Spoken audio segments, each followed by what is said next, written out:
case of being responsible. Yeah.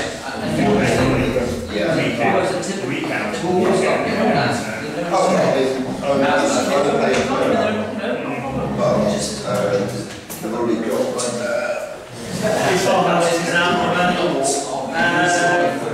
I'll explain what we are. Did you get one of those COVID days? You did? Yeah.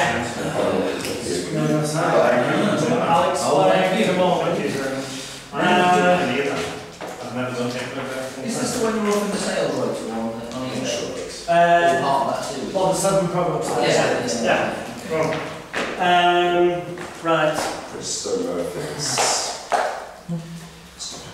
That's got, I'll explain what the, let me get the chart. Yeah, that's right. You've already got that from Poultry, you've already got it. Yeah. So, but the sort of self-explanatory, the point is, I guarantee the only thing you haven't got there, most seminars will try and upsell you. I've gone past that.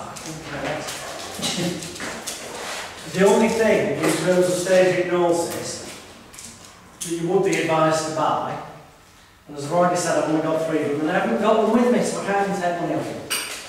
Or I could and I'll send it on, they're literally home. I only have 3 copies left. After that you'll have to order them from Magic in Sheffield, which is MAGICK words WORDS.com. And that's the transparency template, which covers all the health and safety, the laws. Some of that's covered on there, but this is like really how to make money from it. The stuff I've given you is what we did this morning, what we're about to do, what we have done, with the benefit of seeing other people being hypnotised, but not in the manner that we've just done it today, because that's never occurred before. So at some point in about a week or so's time, if you email me, we'll sort out you getting a copy. And did you say those discs are DVDs or MPEGs on CD-ROMs? 3 of them are actual DVDs, 2 of them have got MPEG footage, and some of them are interactive DVD-ROMs. You'll find out if you've got all the details. I'll give you them now and we won't forget, because at the end of the day, those that wish to join can go for a drink, but that's it.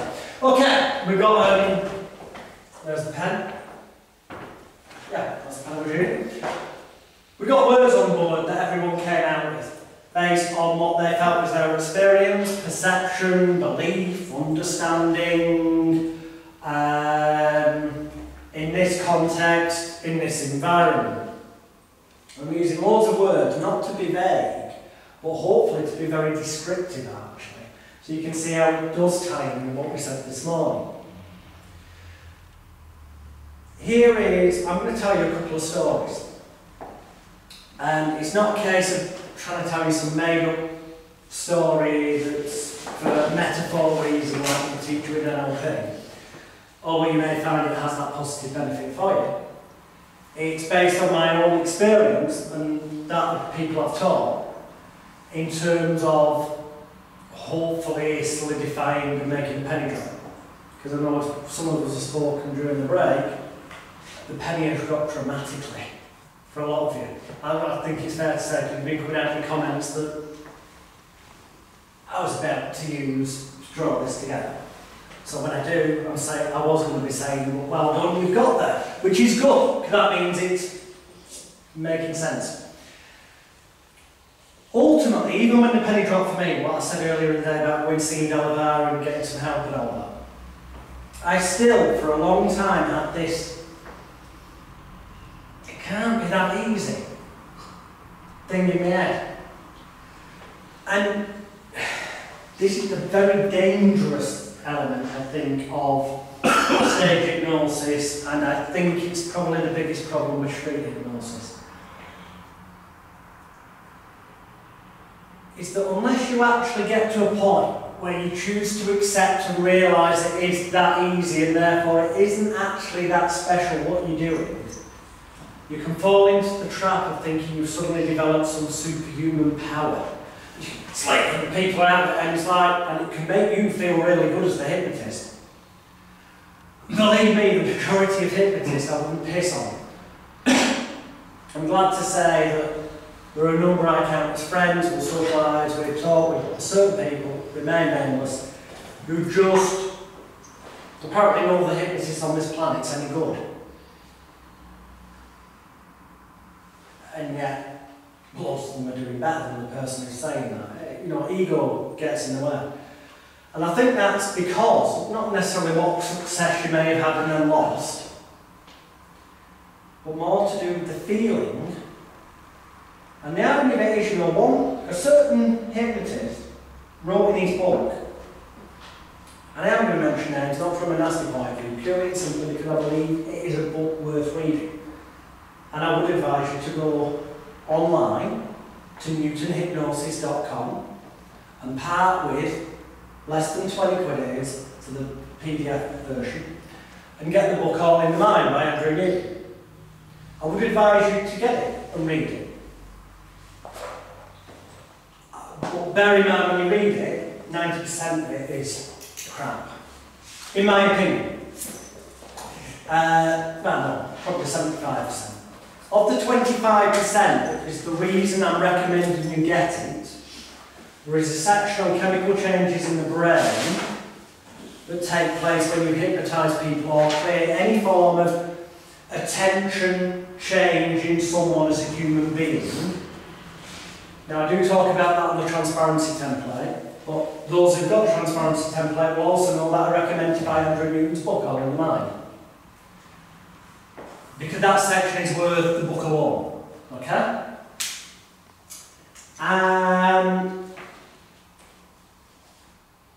Well, there's a sentence in that book where it says the study of hypnotists is far more interesting than the study of hypnosis. And then he goes on to slag off hypnotists in general, and now we're all insecure and now we need this power trip. Now my definition is he's basically looked in the mirror and wrote a description of himself, which is pretty much what any therapist would say. And if you read it, it's the greatest rant about Paul McKenna you'll ever see. Where essentially, without using the words we can't get sued, he as good as says that Paul McKenna tried raping his ex-girlfriend. They're in black and white, but it isn't the copy out unless you know to these things. And he does sort of, he even puts on the ad, you know, these people's lawyers will be unhappy. But I do agree with that statement entirely. The study of hypnotists is far more interesting than the study of hypnosis. Because most of them are egotistical, and I still put myself in this category to a certain degree, although whilst I still get branded as being the egotistical arrogant cunt, I am on the internet, definitely, because that's just what sells me. And I will to some level still be that persona when I'm doing a show. And yes, there were certainly times when I definitely was that person. The irony of it is when I realised how simple, and yet by the simplicity of it, how complicated it appears, and realised I have no special powers. A trained monkey can learn this. You know, when you realise that and stand back and realise, thank God not everyone realises how simple this is, otherwise we wouldn't have any bookings type thing. Because then it would be, what's the point? Someone just getting on. When you realise that, the irony of it is, when you then start to believe how simple the things are, it gives you more confidence. But it is that, it is confidence. It's not, I'm the big I am, it's just like literally, it's going to happen. Which is why anyone who's got my DVDs can make this comparison themselves to see that I'm not just saying this. The way I used to do things to now, technique-wise, shall we say, is the same. It still works the same way. My, shall we say, attitude or my internal talk to myself, which therefore will on some level transmit, is somewhat different. So I am somewhat more, I like to think, having watched videos of myself, I still look a bit manic on stage. However, compared to what it was years back, I've got to the fact that I don't give a shit anymore because I think I'm better than anyone in that audience. Or other hypnotists, it's because I know at the end of the day, anyone who knows these techniques could essentially do exactly what I do. And I know the only reason why certain venues or shows, like before Christmas I did on Facebook, you have to have a bit of ego sometimes to sell products. So I did put a link up. Just got back from Norway, been paid £3,000, been on stage 45 minutes, plus I've flown business class, put a bit of a video clip up, F-Secure, one of the world's biggest software companies. Yeah, bit of ego involved. However, I know full well, any hypnotist could, even someone who'd never done a show before, in that context, could have done the same as me.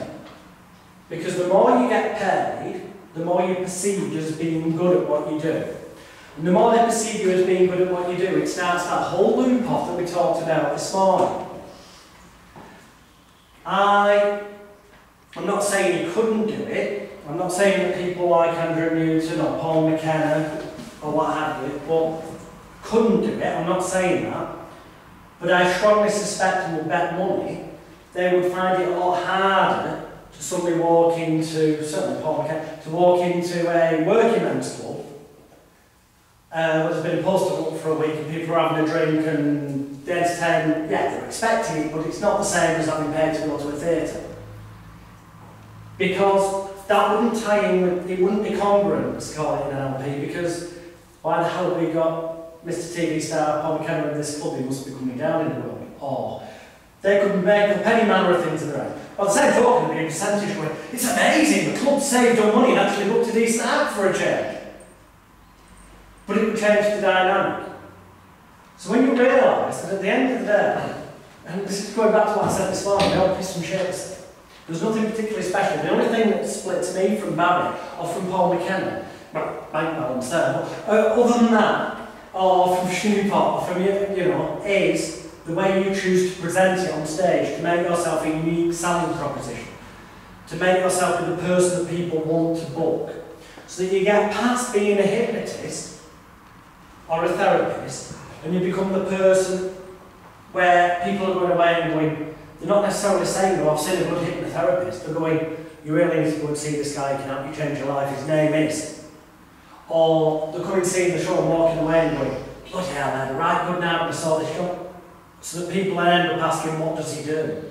As opposed to the first thing they're saying being, I saw a hypnotist. When somebody sees a good singer, or somebody who's perceived and marketed right, and acts that way on stage, the majority of the audience don't go away and go, so it's a good singer, right? They'll start off by having remembered that person's name, which means you've done your job right, and given them an experience. Which is what it's all about, creating an experience, an atmosphere, an ambience, blah, blah, blah, blah, blah, blah.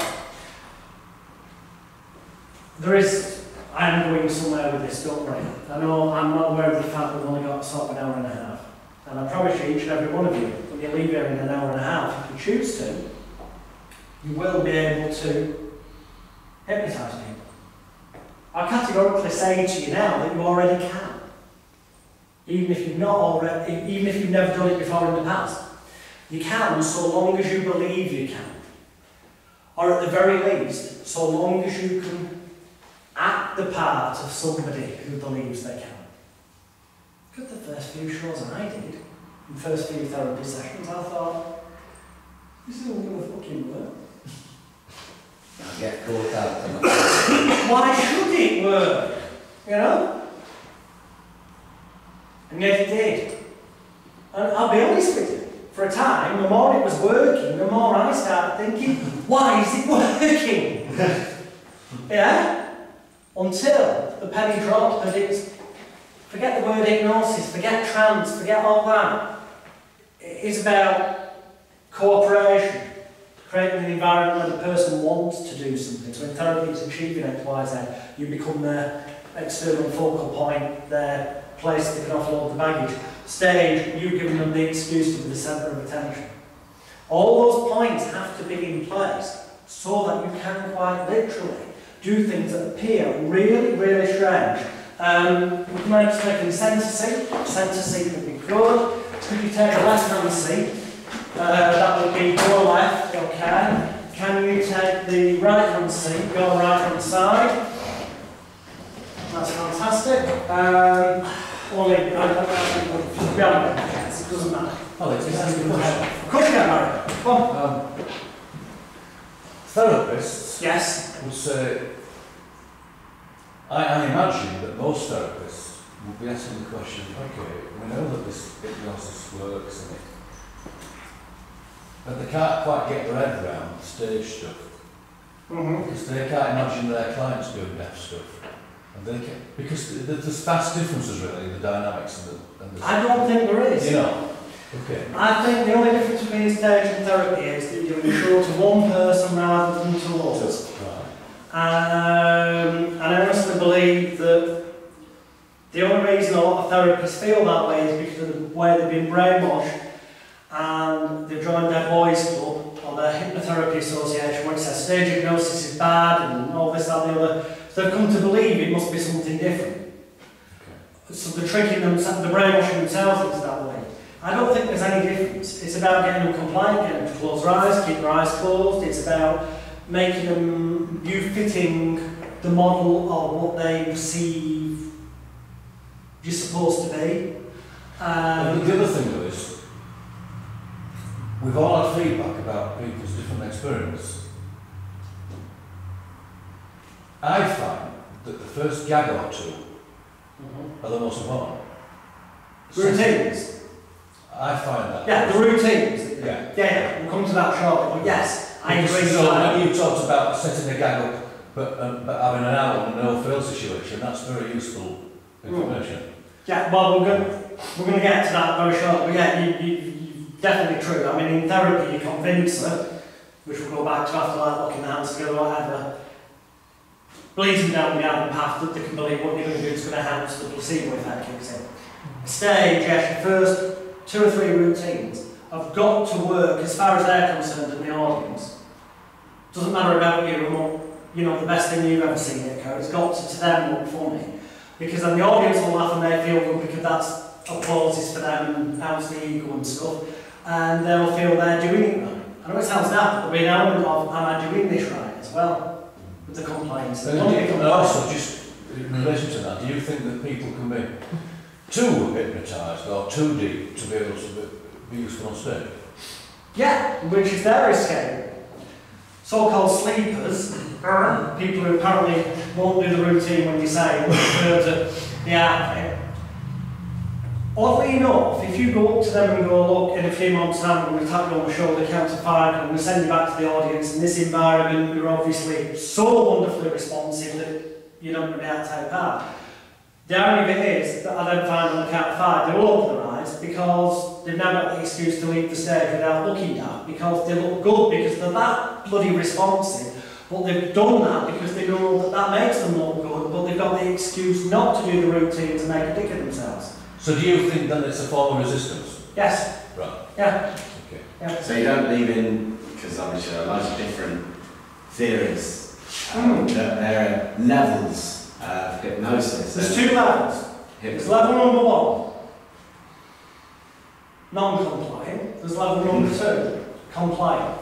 There's level 1, won't do what you say, and there's level 2, will. Now there's different degrees of how responsive that looks. But that comes through experience. If you see that someone's not particularly being very physically responsive for a physical routine, but you give them something where perhaps you've said they're the world's greatest liars and they're very talkative and creative, then just make sure you give them routines where they do a lot of talking and keep people who are clearly more. But that is where you've got to improvise. There's certain bits about this you could not learn from any book, from any DVD. Yes, you can watch shows, observe and tell, but you're still not going to learn it fully till you do it. And to be honest, that's the same with therapy. You know, the irony of it is there comes a point where you can have learned all the theory about riding the bike, but until you get on it and fall off it a few times, you're never going to get that final piece of the jigsaw. You really have got to sometimes do that. It's really weird anyway, because then I really need to start pacing up because I want to explain to you how to do certain things. Hands out, that's brilliant. I'll give you a second. I'm going to teach you very shortly seesaw, the inductions we did before that you'll see on the video, so when you see the video you'll understand the explanation, how and why they worked, and we'll link them all together hopefully to what we're talking about now and what we did talk about before. Interesting one, just slip deeper. Now, you remember before we fully warmed them up, so that shouldn't really work. But you wouldn't do anything daft like that, would you? No. So actually, I want you to try hypnotising you. What would you do with your right hand on the count of 3, just tap yourself on the face off your 1, 2, 3, and then sleep. Now you see it didn't work, if I do it, sleep. Deeper, deeper, deeper, deeper, deeper. Eyes remain tight, closed, and all hands unless I say otherwise. It's just weird. Sleep. Deeper, deeper, deeper, deeper, deeper. The deeper you go, the better you feel, and the better you feel, the deeper you go with every breath you take. Every noise that you hear, every word that I say, every thought that I think, and yes, I get certain looks off certain people without naming them, thinking, I've never seen them do shit like this before. No, and that's part of the reason I'm doing it on purpose, to prove the point. When I tap you on the shoulder in a few moments' time, you'll be normal selfing everywhere. You take your seat back in the audience, and everyone will give you a round of applause. 1, 2, 3, you wide awake, make your round of time, you move your round of applause.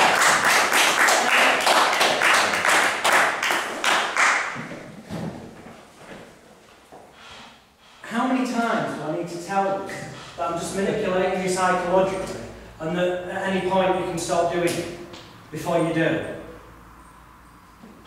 Yes. Or is it because, whether you like it or lump it, and we'll break this down in a second, is it because, like it or lump it, whether you call it hypnosis or Pavlov-style classical conditioning,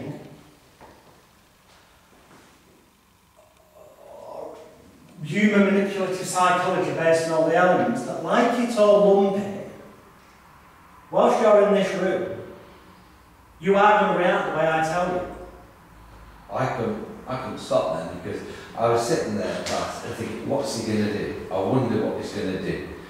And then, yet it's so hard. Wonder. No, that's good. Right, that's a good word to add to the tiniest altogether by words. Wonder. And you're quite odd, you know, it became so odd that you knocked me down, and for that moment, I couldn't stop it. Yeah, because you've got fight, flight, or freeze response. Yeah. Confusion and disorientation. Let's go through some of these words and cross them off so you can see. This ties in with this one. I'm hoping this is starting to sort of make sense. But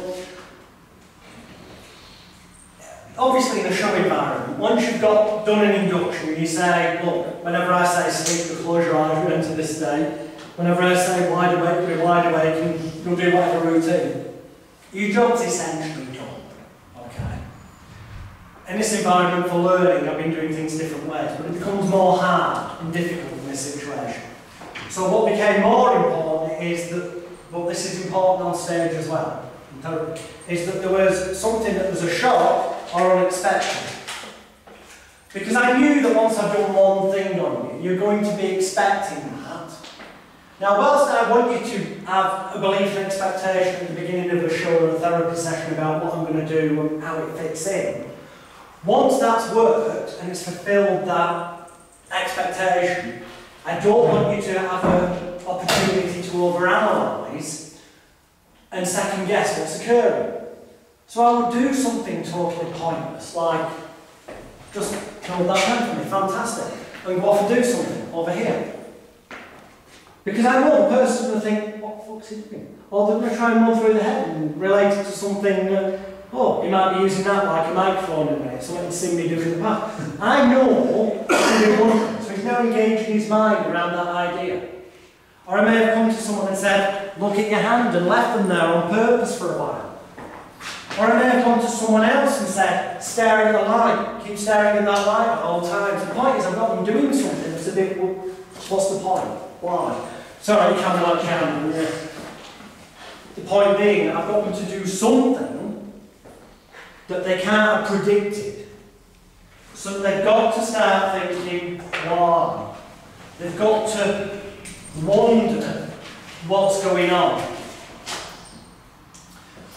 So that then, when I do something that's not what happened before, or totally unexpected, and it's a shock and unexpected, it has the necessary effect of, well, some people say just relaxing, I might actually say knocks in the fight, flight or freeze response. The trouble with the freeze response is you're looking for an escape route more than if you're in the fight response, because fight you get involved in it, you think you can win. Flight you're getting away, escaping. Freeze is like, well, what the fuck do I do? you look, if you're given the opportunity for an hour, just keep your eyes closed, relax, that's fine. Relax, that sounds like a good idea. I'll keep my eyes closed. So you're going to go with the easiest out, because human beings love an easy way out. About creating that, which convinces them even more, although convinces get used with the suggestibility test as well, as we'll go to in a few minutes, that what they believed was correct and real. Now, initially, they may feel as though they're just doing it to play along and be compliant. However, when they start then to examine it a number of seconds later, because time distortion, people either do things, people are very, you get the odd person who's really well trained, but most people either think time's longer than it was or shorter. Either way, it's time distortion. So they'll come to believe, why have I done this? Why am I still laid on the floor when I'm thinking I could get up or whatever? And then they feel sort of obliged to carry on maybe. Or it becomes more of a convincer. And they'll start to get confused about all this, because what the hell's going on? The wonder ties into the confusion. It's like, and now their mind's so focused on this, maybe on one level, that I may as well just do what I'm told. That's the way I do it. I may as well just do a whole lot easier to do what I'm told. And obviously that helps. You know, people sometimes feel an obligation to comply because of social conditioning, the authority figure. And the environment can have a lot to do with it. Now with a show, if they pay 10 to be there or 5 quid, or it doesn't matter even if it's free to get in, the point is to come to see a show. So they made a commitment to see that show to themselves. So for them to then go, this person can't hypnotise anybody, will be saying to themselves, why have I wasted my time coming here? Okay. So they've got to be doing that internal dialogue we talked about earlier, which is telling them that you can hypnotise people if they perceive it to be. Now, they may say you're not going to hypnotise me, but by saying that, what they're saying is they believe you can hypnotise other people. So however you look at it, whatever happens, if you can make them feel something, it doesn't matter if they end up being compliant, comedy routines wise or not, you'll still look back to the audience and in their minds that something took place. I get it quite often after shows. I send the odd person back and afterwards they go, oh, I wish it'd been longer. Can I reveal this? I'm sorry. They do, they come and apologise. Because we set up the framework like we talked about this morning. So they feel like it's their fault. There wasn't enough time, obviously, for them. But they want the final bit of blame removed from for fucking it up, almost. They feel if they come to you and I'm sorry, all they want to hear you say at that point, and the best thing you can say, otherwise the man won't call it a reaction, is to say something like, no, that's fine. It's not always possible in this environment when there's not enough time. You were fantastic. I could tell you were taking it seriously, though. I just sort of praise their ego a bit. If you go on, it's because you don't fucking concentrate. Their egos can feel bad and send them off on a negative. I agree with that, but I think there's also something about, they obviously have responded to some degree, and then when whatever has happened, they've decided to pull out. They're coming along and they're asking for forgiveness, really. Yeah. Because the rapport that we got with these dynamics will still stay around, and they want some kind of handbit to it, some kind of illusion. Yeah, I agree. That's another way about it, because you know, at the end of the day, all those techniques we talked about this morning were, if you want to use the word, I don't like it, but if you want to use the word rapport, we're about creating rapport, but in not the textbook case of rapport. In a controlling rapport manner where you're the dominant person at all times from the beginning. Normal rapport is about we're equals. This is about being in rapport but being in control. So that whatever you said to somebody, and this is really weird, but you know sometimes all you have to do is look at my hand. There.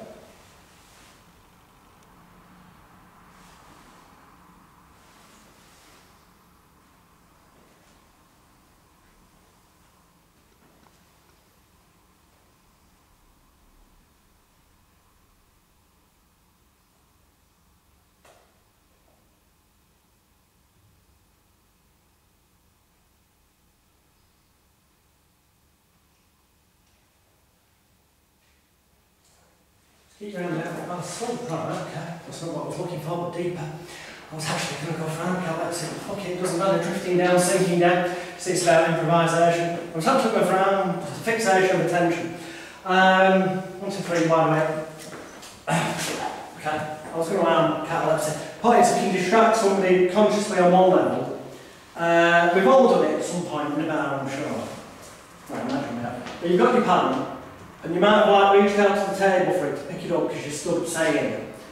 And you pick it up so you know it's now no longer on the table. But somebody says something and you go, yeah, I don't know. It might be at work on Monday, and you're into a conversation. And you get engaged in that conversation. And after 10 minutes you look and oh, for fuck's sake, I've still got my arm out like that. Now that gets called catalepsy in hypnosis. No, it's distracting the mind off this. That's all it is, as it is on any level. Is this starting to make sense? I can give you just a little bit of an example. Brilliant, Barry. Nice. Earlier on, we were talking to John, and I needed a wee. Yeah. And we were talking. Don't tell me your hand got some. That's another story. And I kind of needed to go away, but John wanted to talk, and we were kind of. I had to cut it off short. That's a nice little pun. And I went through the door here, and you saw me, and you were thinking, oh bloody nuts, I couldn't find the door. I were at the wall, where's the bloody door gone, and it was around it. Yeah, brilliant. That was disoriented, you know, because I knew I didn't try to break off what we were doing, you know, because, but I also needed to attend to physical things as well, and I couldn't find the bloody door. Maybe that's just me. No, these things happen every day in our lives. Well, not necessarily every day, but they happen regularly. And we just call them, oh, mine got distracted on me, mine wandered off. Why? Probably that's hypnosis. All we're doing as hypnotists, or call it what you will, is having an awareness of human psychology so we can manipulate those situations to occur. Does that make sense? Now, as I've literally only got about an hour and 15 minutes, let's really press on because I want at least teach a couple of techniques. You're going to see loads of them on the DVD. However, the two that I'm going to explain and teach combine everything we spoke about all day, encapsulate it all together as a great learning lesson, but also mean that once you understand the tools behind it, you can pretty much make up your own inductions on the spot, which I can assure you I've been doing a lot today, because you won't find out the inductions I've used today on any of the DVDs, because I've never done it before. I'm just having fun with it, because that's the whole point. Once you go with the moment, you go with what's happening, it's that. So, and then they may, because of the confusion, disorientation, what the hell's just gone on? Well, this happened or whatever. My hands felt like they were going further apart, or they got locked together, which we'll do in a minute. Well, think to yourself, why wouldn't I just carry on and do these things? Because that one worked. So why shouldn't they? You're removing the resistance, the blocks. They've got motivation, obviously. That can be the applause, the laughter in therapy, getting rid of the problem, whatever. And this environment, frankly, I'm telling you now, hang on, compliance, we've sort of said that. Don't want to make me look at one. Why should it matter? No, that's the point. That was my point. It doesn't matter, does it? No. But why should it matter about whether you make me look at one? It's my job to set things up so that I don't. Yeah. But yeah, people do sort of occasionally have a fear of saying, that's why the British don't complain. Yeah. You'll find it's a bit different in Europe, in certain places, with Europeans, not with the holidaymakers. But it is about knowing your environment, your audience. An example of that, I was booked for Richard Branson's celebrity and staff VIP dues in Barbados a couple of years back. And well, it was fine for the staff one, because they're from all over the world. To them, a fantastic show, to me, just above average, if I should be honest. The next night, go out, this is all the VIPs from Barbados, this, that, I walk out, anyone been hypnotised before? No hands. Okay. Anyone here know anyone who's been hypnotised before? No hands. And I actually did, I don't know why, because they were looking a bit glazed, and I literally went, anybody in this room seen a hypnotist before? No hands. Does anyone in the room know what a hypnotist is? No. Oh, jeez. They'd literally never seen or heard of a hypnotist before, so I had to do what amounted to say a 45-minute seminar, doing the old magic trick and guaranteed suggestibility test, to train them that this is what it was. After which, it turned out to be a really good show, because they were up for it. But you've got geographic, sometimes you can have religious reasons. This is stuff that's covered on transparency anyway. So shock and disorientation, definitely. Fight, flight, freeze. Now in therapy you may want a more gentler approach. Frankly, I prefer to not me. It's the end result you're selling. Comprehension, understanding, well, yeah, that was in terms of earlier you wanted to learn, you wanted to understand, but at the end of the day, that meant you attached your brain, your mind to an idea. You focused on one thing. Tried to exclude the rest so you could focus on that. And you know what? Lots of textbooks say hypnosis is fixation of attention on one thing to the exclusion of everything else. So even though it was about learning, by virtue of what you were doing, you were naturally therefore, if you believe all the textbooks, fixating your attention on one thing to the exclusion of other things, therefore hypnotising yourself, making it possible. In other words, I was doing very little except setting up an environment, a framework and context. Yeah, some people acquire knowledge, as we mentioned. You'll find that out as you go, if you do use it to your advantage. The total bit's improvisation. So, and yeah, if you can get them to think what's going on, brilliant. Because that will be the biggest level of confusion, disorientation and all that you can get. Does that all make sense? Right, we can move along now. Good. I do believe we're going to have time for this. Good. Brilliant. Right, let's put that on. So, let's look at, and when he gets back from the loo, I shall use stupid of this purely and simply so you can all then watch without having to have your eyes closed because he's got access to me. Don't go for a beer if he needs to, you know, I don't need time, just maybe general, so. But suggestibility tests are nothing more than something, ideally, that you know is guaranteed to work to a greater or lesser degree. Anyone who says there's one technique that works 100% of the time, 100% of the people, is lying. Because there just isn't. That's a simple fact of it. But there are things that can stack the law of averages in your favour. So, for example, we'll leave the light in that hands thing until Shu comes back, because here's the other thing. The biggest key is that you're going to lie to people. But you've got to do it in a manner where you seem to be telling the truth. If you're going to lie to them, and I told you we were going to do a suggestibility test. At no point, in fact I told you, I'm not going to hypnotise you. So therefore immediately, well, it's not going to hypnotise me, so you don't need to examine that idea, do you? Or resist it. Or resist it, because I'm not going to do it. But when I then, rather than getting you to prove to yourself the suggestibility test has worked, which I'm going to show you maybe visible on camera, may not, but you'll see yourself when you're doing it on people. When I've explained it after, there will be some difference of gap between the hands, which the audience see as being a visual sign of, wow, what he's saying is occurring to me. Now normally, just use this suggestibility test on its own. The idea is to get the person to open their eyes and look and go, wow, there's this gap. Great. Why bother? Just go into an induction without telling them. Because there can't be any resistance then. You're in. Now, arguably, that's illegal. Under the 1952 Hypnotism Act. Because the person hasn't fully consented at that moment in time to be hypnotised, okay? This I'm very aware of. Now, I'm not saying you should do shows in the manner I do. What I'm saying is more that if you truly believe that hypnosis does not exist, then how can you be subject to the 1952 Hypnotism Act? You've got to prove you've hypnotised someone first for you to be in breach of it. Try transparency template goes into way more depth on those things. But believe me, you're not going to get anyone under, initially, from cold, from never having met them, unless they've been hypnotised in the past previously, which is one of the things I missed out in the pre-talk example earlier.